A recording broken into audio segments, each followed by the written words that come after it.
Au service de néphrologie du CHU Blanche de Casablanca, intitulé Les causes d'exclusion des donneurs vivants durables. Pour ce faire, nous avons adopté le plan classique liminaire. Avec la brève introduction, nous allons exposer les matériaux et méthodes utilisées pour l'élaboration de ce travail, avant de présenter les principaux résultats et discuter à la lumière de la littérature avant de conclure. La greffe rénale à partir d'un donneur vivant est en augmentation croissante. La survie du greffon issu d'un donneur vivant est toujours significativement meilleure que celle d'un donneur décédé. Les critères de sélection des donneurs vivants doivent être stricts afin d'assurer la sécurité des donneurs d'une part et d'optimiser les résultats chez le receveur d'autre part. L'objectif de notre travail était donc de déterminer à travers cette étude le profil épidémiologique des donneurs récusés et d'identifier les causes médicales d'exclusion. Donc nous avons mené une étude rétrospective monocentrique réalisée au CHU de Casablanca sur une période de 7 ans, de 2011 à 2018.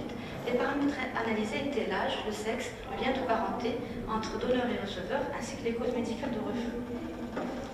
Donc pour ce qui est des principaux résultats obtenus, durant la période étudiée, 43 donneurs ont été récusés, soit un pourcentage de 35% de l'ensemble des donneurs. L'âge moyen était de 43,9 ans, avec des extrêmes allant de 23 à 66 ans. La tranche d'âge entre 40 et 50 ans était prédominante. En ce qui concerne le sexe, on a noté une légère prédominance féminine avec un pourcentage de 58,3%. Concernant la répartition selon le lien de parenté, les candidats du temps étaient à partir d'ascendants dans 44,4% des cas, de collatéraux dans 36,1% des cas et de conjoints dans 19,5% des cas. Passons maintenant aux causes d'exclusion des donneurs. Donc, en premier lieu, il s'agissait d'anomalies vasculaires qui a été observée chez 6 donneurs. L'obésité, le diabète étaient les causes d'exclusion dans 5 cas respectivement. Les anomalies morphologiques ont été retrouvées chez 7 cas. Il s'agissait soit de microlithiase rénale ou de kyste rénal.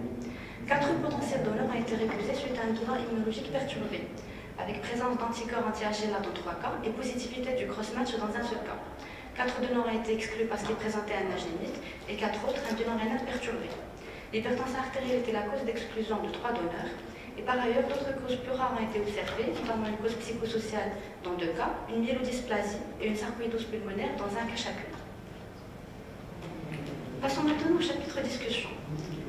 Dans notre série, la prévalence des donneurs récusés rejoint les résultats de ces retrouvés à FES, avec un pourcentage de 36%. Ce taux était plus faible comparativement aux études menées en Tunisie, où le pourcentage était de 42%, et New York, où la prévalence était de 56%. L'analyse de notre série rétrospective a permis de retrouver une moyenne d'âge de 43 ans. Nos résultats sont comparables à ceux de la Tunisie. L'équipe d'Algérie avait retrouvé un âge plus jeune, à 37 ans. Donc on note par ailleurs une prédominance féminine observée dans toutes les séries d'études. Nous avons également démontré dans notre étude que les candidats de temps étaient le plus souvent des ascendants, 44% des cas. Ces résultats rejoignent ceux de l'Algérie, alors que les collatéraux représentent les donneurs potentiels les plus fréquents dans les 2 études mauritaniennes et tunisiennes. Pour ce qui est des principales causes d'exclusion retrouvées dans la littérature, donc, dans notre étude, les principales causes étaient des anomalies vasculaires et morphologiques, un bilan immunologique et rénal perturbé, l'hypertension artérielle, le diabète, l'obésité et l'âge limite. À la lumière de la littérature, les études réalisées au niveau du Grand Maghreb retrouvent des résultats similaires, notamment l'étude mauritanienne, où la cause la plus fréquente retrouvée était un bilan immunologique perturbé avec un cross-match positif chez 3 cas. L'étude tunisienne a, quant à elle, retrouvé également une incompatibilité dans le système ABO chez 6 donneurs, ainsi qu'un bilan rénal perturbé dans 5 cas. Et finalement, l'étude algérienne avait retrouvé des résultats également similaires, avec des perturbations du bilan immunologique dans 25 cas, un bilan rénal perturbé dans 6 cas et des anomalies morphologiques dans 6 cas. Donc pour conclure, la greffe rénale à partir de donneurs vivants apparentés occupe la première place dans notre contexte. Les avantages de la transplantation rénale à partir d'un donneur vivant sont acquis pour le receveur. Les critères de sélection ont été élargis pour augmenter les chances de recevoir un. Néanmoins, certaines contre-indications restent indiscutables. Je vous remercie pour votre attention.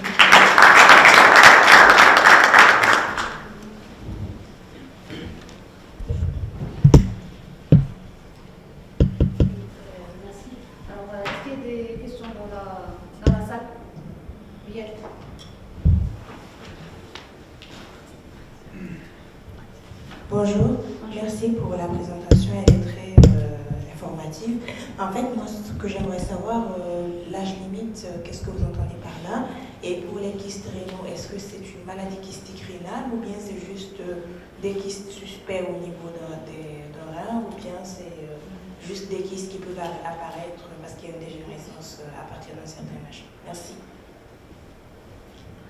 Donc l'âge limite retenu est à partir de 65 ans. Et pour ce qui est des kystes rénaux, il s'agissait d'une suspicion polykystose rénale chez un seul cas. Et pour les autres, c'était des kystes rénaux suspects.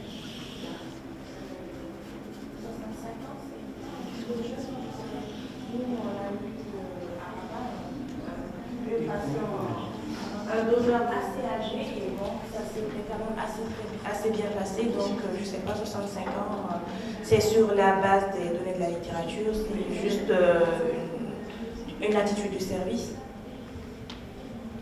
Oui, déjà ça me fait plaisir que tu prennes la parole, je sais pas, parce que c'est les questions que je n'ai pas osé. Très bien.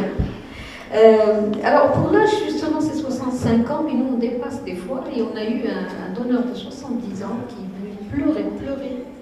Et moi j'ai refusé au début et puis finalement on l'a reçu au staff multidisciplinaire de greffe et je l'ai montré à tout le monde. Je dis voilà, le staff devait prendre une décision collégiale et on a prélevé et jusqu'à présent ça se passe très bien pour le receveur et le donneur. Jusqu'à présent c'est la meilleure chose que j'ai fait dans ma vie, c'est d'avoir donné un rein à ma fille. Donc pour l'instant, mais c'est vrai que c'est 65 ans, mais ça dépend de l'âge physiologique. Bon, pour les kystes, bon, vous avez dit que c'est des kystes qui sont malins ou c'est des kystes bénins? Parce que les kystes bénins, nous, on les discute avec l'urologue, ils peuvent même faire la cure du kyste péropératoire. Et puis, bon, dans la sélection du donneur, on va des fois à 40 à 50% de refus d'élimination du donneur à cause de ceci et cela.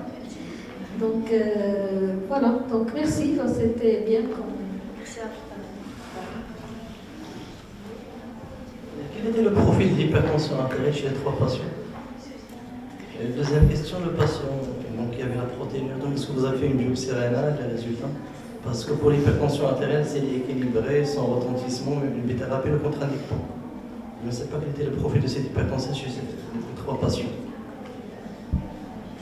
Donc pour un patient, c'était un patient qui était connu hypertendu.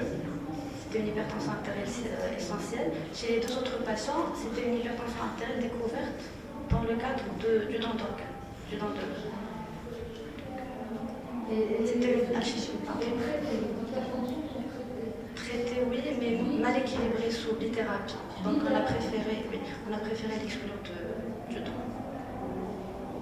Alors moi aussi, je vais rebondir sur une des étiologies de récusation, c'est l'obésité. Alors il me semble que ce n'est pas une contre-indication définitive, voilà, donc temporaire. Si donc le donneur arrive à perdre du poids et on arrive à avoir un IMC correct, pourquoi pas?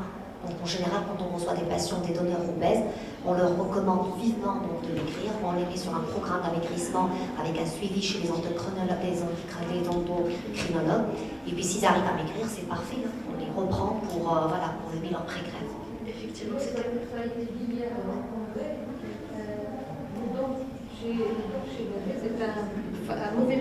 un facteur de mauvais pronostic après pour le donneur obèse. Et madame, elle est en train de faire un travail sur le donneur, c'est ça? Tu es en train de le faire sur le donneur vivant.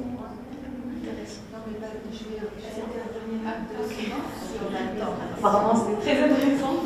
Je suis quand même à réagir vis-à-vis de l'obésité.